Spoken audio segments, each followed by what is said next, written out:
Have you ever felt unexpectedly irritated with the person you've spent your life with? It might come as a surprise, but many people over 70 begin to notice a quiet shift in how they see their spouse. Not necessarily because love fades, but because the realities of aging, routine, and unspoken frustration start bubbling to the surface in ways we rarely talk about. In this video, we're going to unpack 8 subtle but powerful reasons why older adults begin resenting their spouse after 70, and what these signals might actually be trying to tell us. These aren't dramatic or scandalous problems. They're often small, accumulated emotional mismatches that go unspoken for years, even decades. But here's why it matters. Recognizing these emotional undercurrents can help you make sense of your feelings, restore mutual understanding, and bring peace back into the space you share with someone who's been by your side for a long time. So stay with me until the end, because you might discover something that not only makes you feel seen but helps you see your relationship with clearer eyes than ever before. And if you haven't subscribed yet, I recommend you subscribe and turn on the bell so you don't miss any videos. We're building a space here for honest, compassionate, and thoughtful conversations about aging, and you're always welcome. Reason 1. Unspoken expectations about retirement. One of the most common sources of hidden resentment after 70 is when retirement unfolds differently for each spouse. For years, many couples look forward to retirement as a golden chapter of freedom, travel, and rest. But what happens when one of you envisions quiet days in the garden while the other wants to hit the road in an RV? The truth is, we each carry an internal blueprint for how retirement should look, and when your partner doesn't follow that script, it's easy to feel disappointed, even if you never say it out loud. These mismatched expectations don't always lead to open conflict, but they do often lead to subtle disconnection, one partner pulling away, the other wondering why things don't feel quite right anymore. Psychologically, this traces back to what researchers call narrative identity. We all tell ourselves a story about what the future will look like, and when your partner's chapter veers from yours, it can feel like they're rewriting your story without your consent. Take Robert and Linda, both in their early 70s. After retiring, Linda filled her days with volunteer work and community events, while Robert hoped they'd spend more time together at home. He never voiced it, but a quiet resentment started to build every time she left the house with her planner full.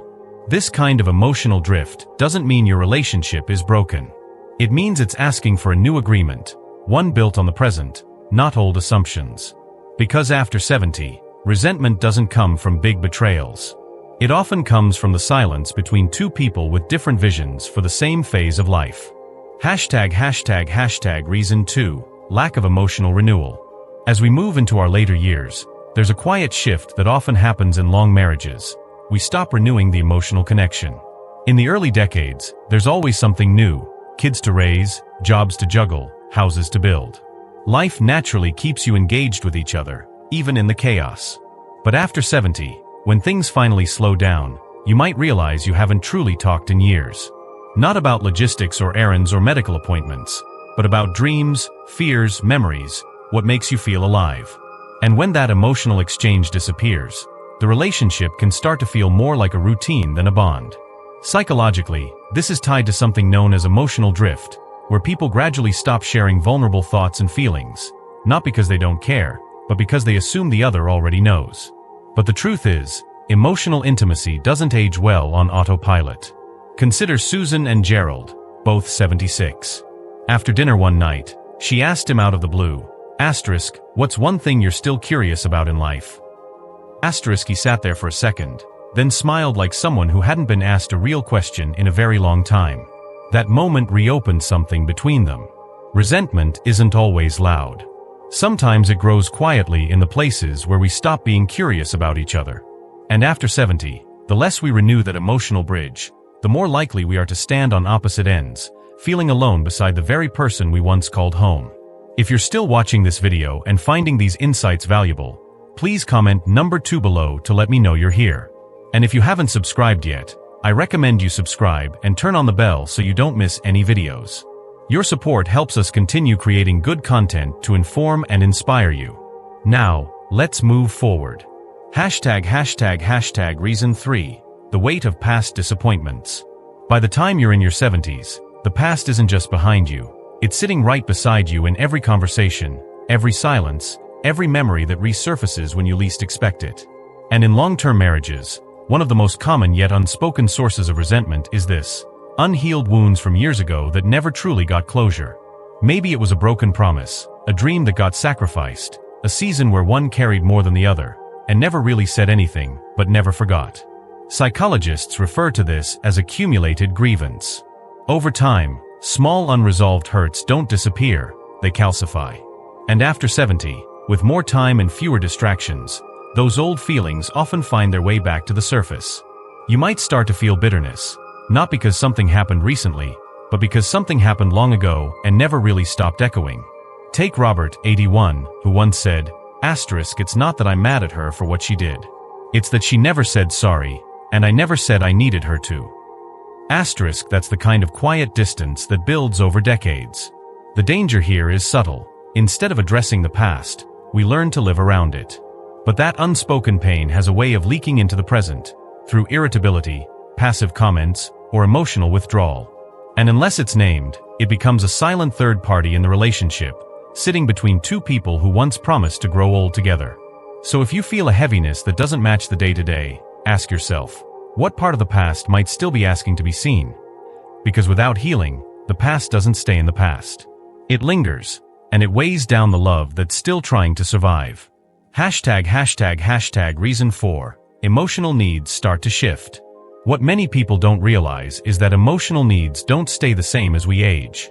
They evolve, and often in different directions for each partner. After 70, a deep craving for emotional connection, gentleness, and presence tends to surface more than ever. But if one partner is still stuck in the routines of earlier decades, fixing problems instead of listening, offering advice instead of empathy, it can lead to a quiet emotional starvation. It's not about grand gestures anymore. It's about feeling seen in the small moments, being heard without interruption, and knowing someone still wants to understand what's happening inside you. The resentment builds when one partner feels they become invisible, or worse, emotionally irrelevant.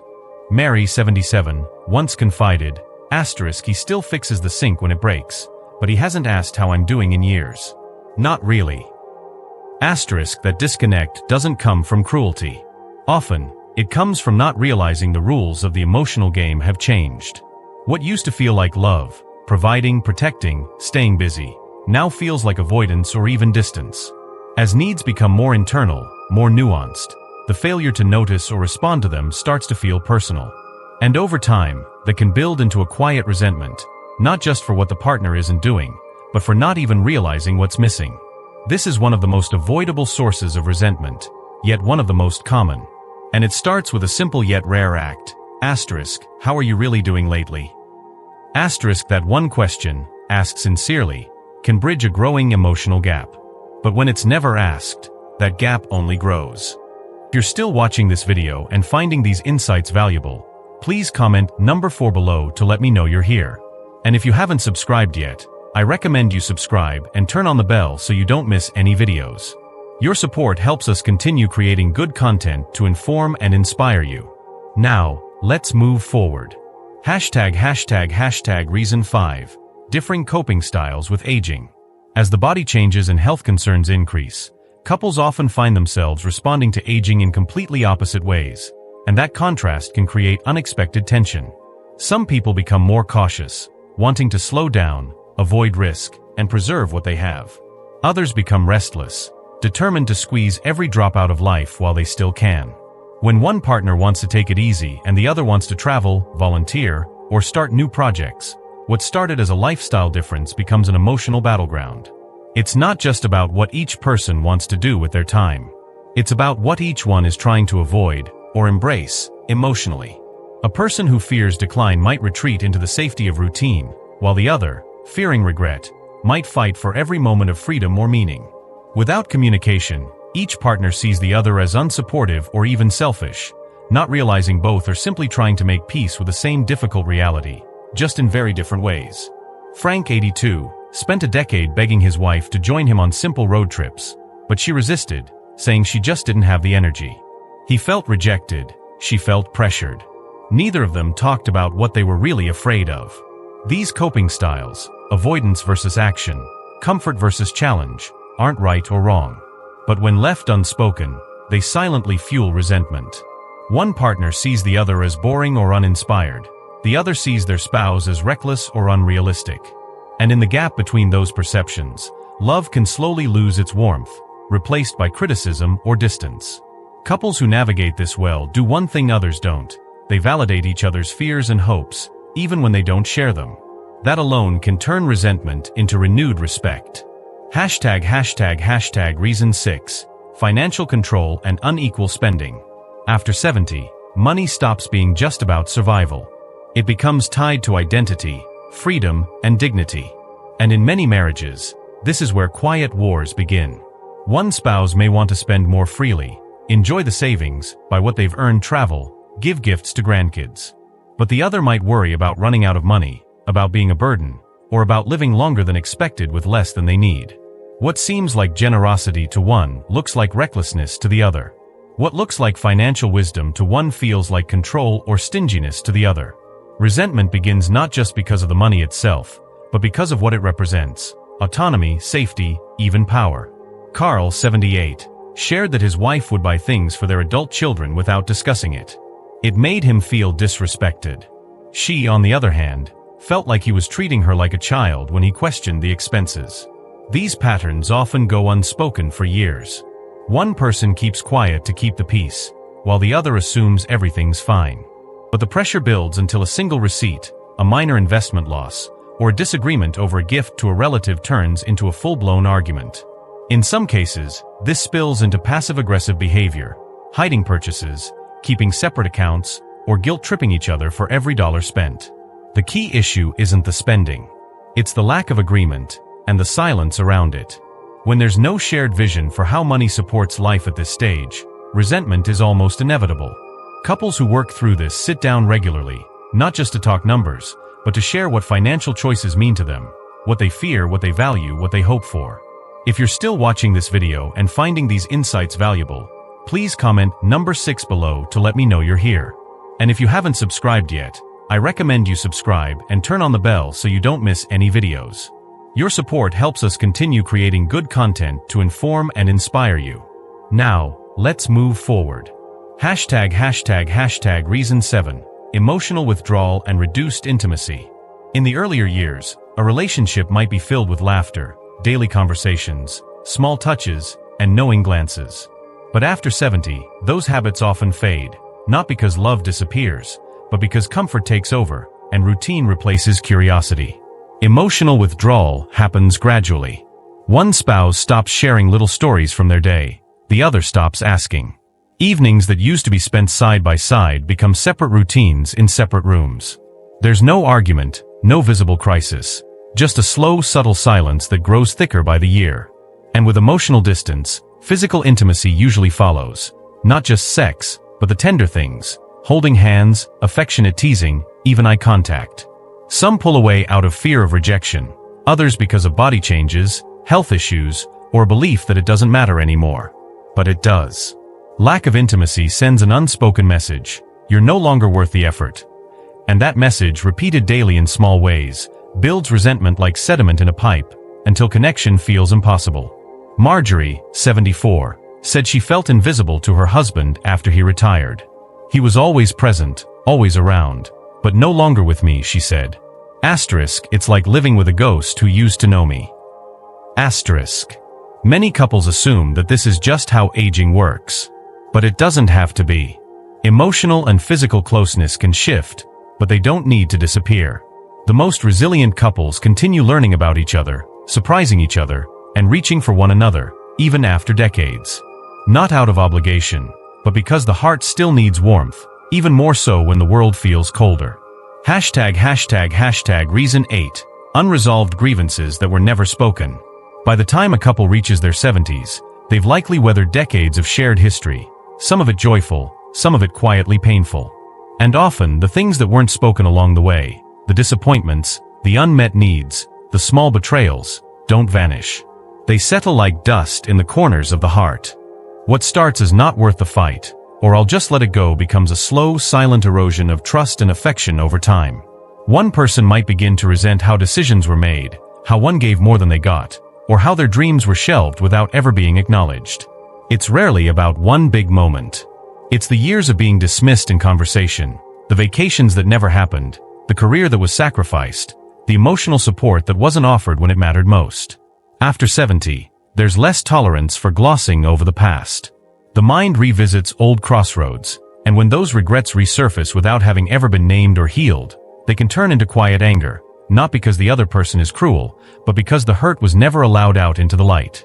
William, now 81, once admitted that he'd never told his wife how bitter he felt that she dismissed his desire to move to the mountains after retirement. "She didn't even ask why I wanted it," he said. It's like I didn't count.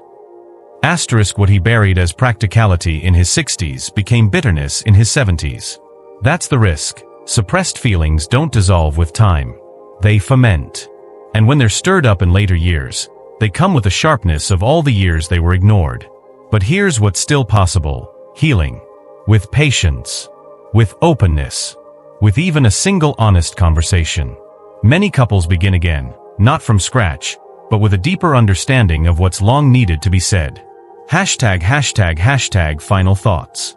Relationships that stretch across decades are layered, complex, and often filled with moments that shaped us in ways we didn't fully understand at the time. And if you're in your 70s or beyond, you've probably learned that love, real love, goes far deeper than the picture-perfect idea we once imagined. Resentment isn't always loud. It doesn't always come with slammed doors or long silences. Sometimes it's quiet, a subtle pulling away, a sense of disconnect that builds over time. But recognizing it is the first step to healing it. So which of these 8 reasons felt most familiar to you? Which one gave you pause? Maybe it's a nudge toward a conversation you've been putting off, or maybe it's a reminder that it's never too late to repair what's been strained. Love in later life isn't about perfection. It's about understanding, forgiveness, and a willingness to keep learning about one another. And if this video helped you reflect on your own relationship or brought you a bit of clarity, then we're honored to have shared this time with you. Thank you for joining us today. We'd love to hear from you. Leave a comment below and share one thing you learned today and how you plan to use it in your life. Your thoughts are important to us, so don't hesitate to share them. Reading your comments gives us great motivation and encouragement. If you enjoyed this video and found it helpful, please like, subscribe, and share. Your support helps us continue creating good content to inform and inspire you. Thanks for watching, and we look forward to seeing you in the next video.